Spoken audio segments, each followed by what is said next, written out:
Welcome to my channel classes by Sunita ma'am. आज इस video में हम समझेंगे ज्ञानपीठ पुरस्कार क्या है और अब तक किन साहित्यकारों में ये किसे किसे मिला है। ये वीडियो सभी विद्यार्थियों के लिए बहुत बहुत महत्वपूर्ण है। जो भी प्रतियोगी परीक्षाएं होती हैं सभी में ये वीडियो महत्वपूर्ण है, तो इस वीडियो को अंत तक देखिए, क्योंकि ज्ञानपीठ पुरस्कार से बोर्ड परीक्षा में और प्रतियोगी परीक्षाओं में कई बार कई प्रश्न पूछे गए हैं। तो चलिए जान लेते हैं ज्ञानपीठ पुरस्कार। भारतीय ज्ञानपीठ न्यास द्वारा भारतीय साहित्य के लिए दिया जाने वाला सर्वोच्च पुरस्कार है।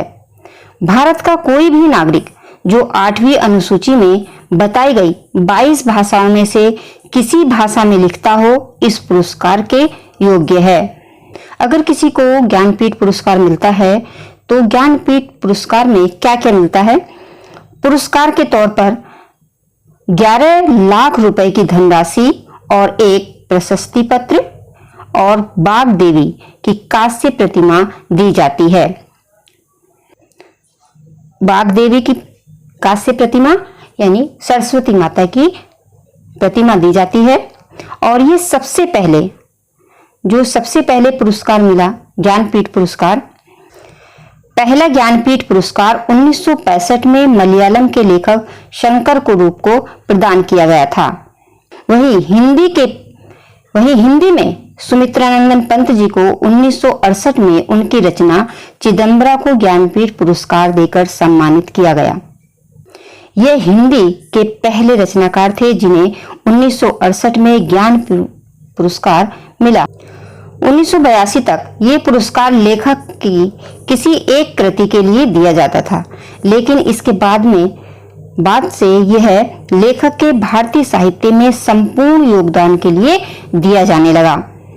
सबसे महत्वपूर्ण बात है कि 4 लेखकों को ये ज्ञानपीठ पुरस्कार मिला है अपनी कृति के लिए। सबसे पहले सुमित्रानंदन पंत जी को मिला चिदंबरा के लिए, फिर दिनकर जी को मिला उर्वशी के लिए, और अज्ञे जी को मिला कितनी नावों में कितनी बार। और इन 4 में एक महिला को भी मिला है जिनका नाम है महादेवी वर्मा। उनकी जो कृति है, रचना है यामा। कृष्णा सोबती ज्ञानपीठ पुरस्कार से सम्मानित होने वाली हिंदी की 11वीं रचनाकार हैं।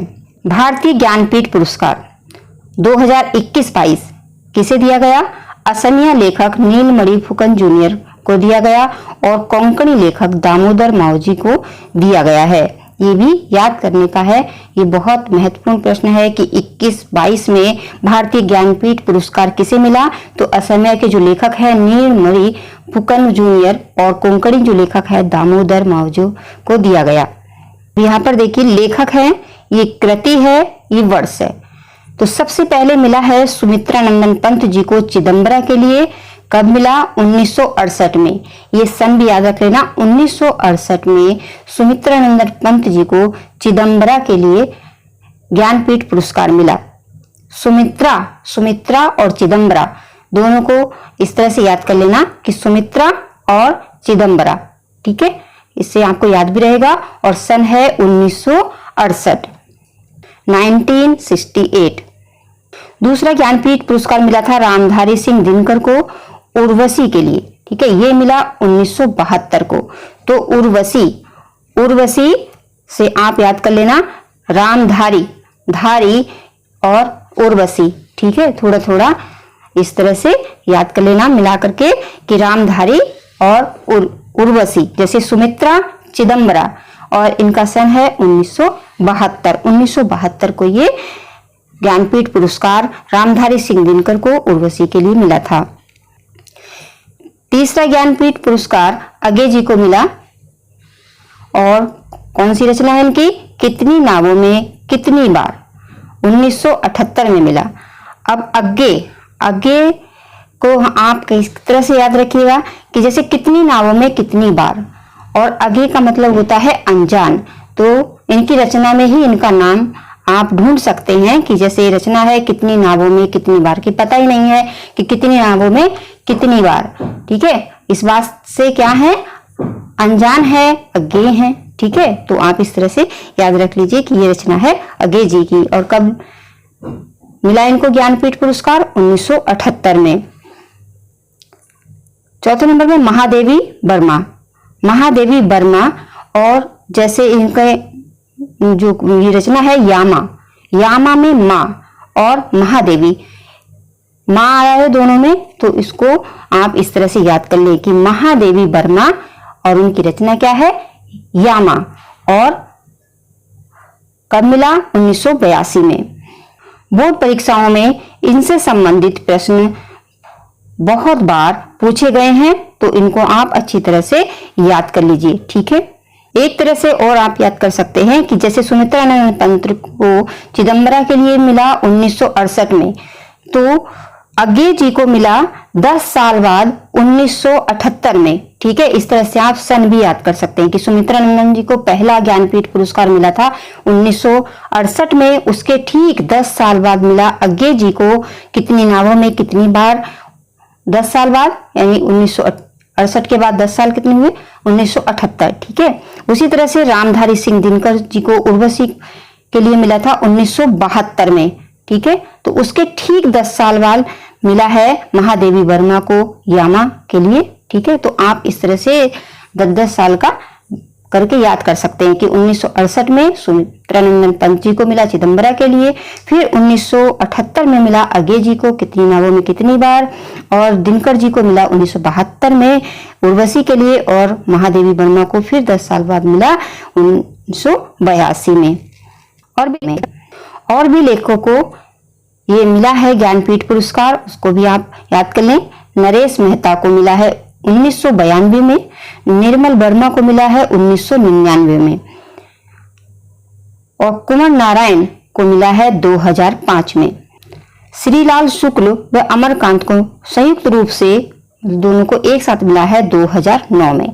इनके सन याद करने के लिए आप किसी की भी, जो भी आपके मम्मी पापा या कोई भी जो रिलेटिव हैं या कोई ऐसी घटना है जो इन सन में आती है, उसको जोड़ करके आप रख सकते हैं, ठीक है, लिख सकते हैं।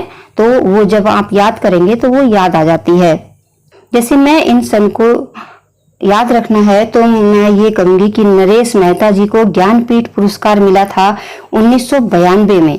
तो 1992 का सन मैं किस तरह से याद रखूंगी कि जब मैं 11वीं क्लास में पढ़ती थी तब नरेश मेहता को ज्ञानपीठ पुरस्कार मिला था। अब मुझे याद आ जाएगा कि 11वीं क्लास कौन से सन में थी? 1992 में। तो उस समय ज्ञानपीठ पुरस्कार नरेश मेहता को मिला था। 1999 में, 1999 को हम याद रख सकते हैं अपनी से कोई भी डेट से। जैसे मैं याद रखूंगी कि 1999 में मेरा MA कंप्लीट पूरा हो गया था। तो इसी तरह से आप भी कोई भी डेट जोड़ करके, जो किसी घटना या किसी का बर्थडे डेट या कोई भी पढ़ाई से जोड़ करके आप उसको याद करेंगे तो आपको जरूर याद हो जाएगा। केदारनाथ जी को मिला 2013 में, और कृष्णा सोबती को मिला 2017 में। इसको इस तरह से याद कर लीजिए कि केदारनाथ, जैसे कोई काल्पनिक प्रश्न बना लीजिए, कोई उत्तर बना लीजिए कि जैसे 2013 में गए कहाँ? केदारनाथ। और जैसे सोबती नाम है सोबती, सोबती से है 17, ठीक है, 2017 उन्हीं के नाम में आ रहा है सोबती। तो इस तरह से भी आपको याद हो जाएगा। अगर आपने रटा नहीं है, समझा है, तो कोई भी प्रश्न आ जाए, किस तरह से भी प्रश्न आ जाए, आप उसका उत्तर दे ही देंगे। अब देखिए 2016 में पूछा गया था कि चिदम्बरा पर ज्ञानपीठ पुरस्कार प्राप्त हुआ है किसे? अगर आपने इस वीडियो को ध्यानपूर्वक से देखा है तो आप तुरंत ही इसका जवाब दे देंगे, ठीक है। आपको रट्टा मारने की कोई जरूरत नहीं। जब रट्टा मारते हैं तो भूल भी जाते हैं, लेकिन जब आपने विस्तार से उसको समझ लिया है, सबको ही याद कर लिया है कि किस किस को ज्ञानपीठ पुरस्कार मिला है, तो किसी का भी पूछे आप जवाब दे ही दोगे। तो ठीक है, चिदम्बरा पर ज्ञानपीठ पुरस्कार किसे मिला? मैथिली शरण गुप्त को मिला, अयोध्या सिंह उपाध्याय को मिला, सुमित्रानंदन पंत जी को मिला, या रामधारी सिंह दिनकर को मिला? तो आपने तो सभी को याद कर लिया है कि किस किस को मिला है। तो इसमें से ये 3 तो है नहीं, ठीक है। तो जिनको सबसे पहली बार मिला है किसको? सुमित्रानंदन पंत जी को मिला। अगर आ जाए कौन सी रचना पर मिला, तो चिदम्बरा पर मिला, ठीक है, किसी तरह से भी प्रश्न आ जाए, 2 प्रश्न आपके तैयार हो जाते हैं। पूछ लिया जाए कि सुमित्रानंदन पंत जी की कौन सी रचना है, तो चिदंबरा है। कौन सी रचना पर ज्ञानपीठ पुरस्कार मिला, तो चिदंबरा है। ठीक है, इस तरह के प्रश्न भी कई बार बोर्ड परीक्षा में आए हैं। देखिए 2018 में पूछा गया था कि निम्नलिखित में से ज्ञानपीठ पुरस्कार नहीं मिला है। नहीं को बहुत ध्यान से देखना है कि किसे नहीं मिला है। तो देखिए आपने अगर सबको जान लिया है कि किस किस को मिला है, तो आप एकदम से तुरंत से जवाब दे दोगे। देखो जयशंकर प्रसाद जी को नहीं मिला और इन सबको मिला है। ठीक है, सुमित्रानंदन पंत जी को चिदंबरा के लिए, अगे को कितनी नावों में कितनी बार, और दिनकर जी को मिला है किसके लिए, उर्वशी के लिए। ठीक है, तो अब आपने अगर डिटेल में पढ़ा है तो प्रश्न किसी तरह से भी आ जाए आप उसका जवाब दे ही दोगे। इस तरह से भी पूछ लिया जाएगा। अगर आपने ज्ञानपीठ पुरस्कार की वीडियो को सही से देख लिया है, समझ लिया है, सब आपको याद हो गया। अगर पूछ लिया कि कितने नावों में कितनी बार, कृति के रचनाकार कौन है, तो आप बता दोगे तुरंत कि ना धर्मवीर भारती है, ना हरिवंश राय बच्चन है, ना जयप्रकाश है। कौन है, अज्ञे जी हैं। अज्ञे जी का पूरा नाम क्या है, सच्चिदानंद हीरानंद वात्स्यायन अज्ञे। क्योंकि कभी कभी बोर्ड परीक्षाओं में ये अज्ञे जी का पूरा नाम भी पूछ लिया जाता है। अगर आपको पता है ज्ञानपीठ पुरस्कार किस किस को मिला है, तो इस प्रश्न का उत्तर भी आप अच्छी तरह से दे सकते हैं। क्योंकि देखिए पूछा जा रहा है महादेवी वर्मा का गीत संग्रह है, तो इसमें दिख रहा है यामा। ठीक है, यामा महादेवी वर्मा की क्या है, रचना है, जिसको मिला है ज्ञानपीठ पुरस्कार। और इनमें से कोई भी महादेवी वर्मा की रचना नहीं है। इनमें सांधिनी, पल्लव और राम की शक्ति पूजा। ठीक है, तो ये भी गलत होगा, ये भी गलत, ये भी गलत, और सही क्या है, का यामा। इस तरह से भी प्रश्न पूछ लिया जाएगा, सुमित्रानंदन पंत जी की रचना है कौन सी, झरना है, यामा है, उर्वशी है, या चिदंबरा है। अब आपको याद ही है कि सुमित्रानंदन पंत जी की रचना चिदंबरा को मिला है ज्ञानपीठ पुरस्कार, तो सही उत्तर क्या होगा, सही उत्तर होगा खा, चिदंबरा। अब ये है आपके लिए गृह कार्य का प्रश्न। आप इस प्रश्न को ध्यान पूर्वक से पढ़िए कि जयशंकर प्रसाद जी की रचना नहीं है, तो इसमें से एक रचना ऐसी है जो किसी दूसरे की है। तीनों जयशंकर प्रसाद जी की हैं। ठीक है, तो आपको बताना है कि ये जो रचनाएं हैं आंसू, लहर, झरना, यामा, इनमें से कौन सी एक रचना है जो जयशंकर प्रसाद जी की नहीं है। तो इसका उत्तर आप कमेंट बॉक्स में दीजिए, जिससे मुझे भी पता चले कि आप कितने ध्यान से वीडियो को देखते हैं और कितने प्रश्न आपको याद हो रहे हैं और कितनी तैयारी आपकी चल रही है। तो आज इस वीडियो में बस इतना ही। मिलते हैं फिर किसी दूसरी वीडियो में। इस वीडियो को देखने के बाद अपने मित्रों के साथ जरूर शेयर कर देना, और जो नए हैं वो चैनल को सब्सक्राइब कर लेना। और अगर ये वीडियो आपको महत्वपूर्ण लगी है, काम की लगी है, तो वीडियो को लाइक करके जरूर जाना।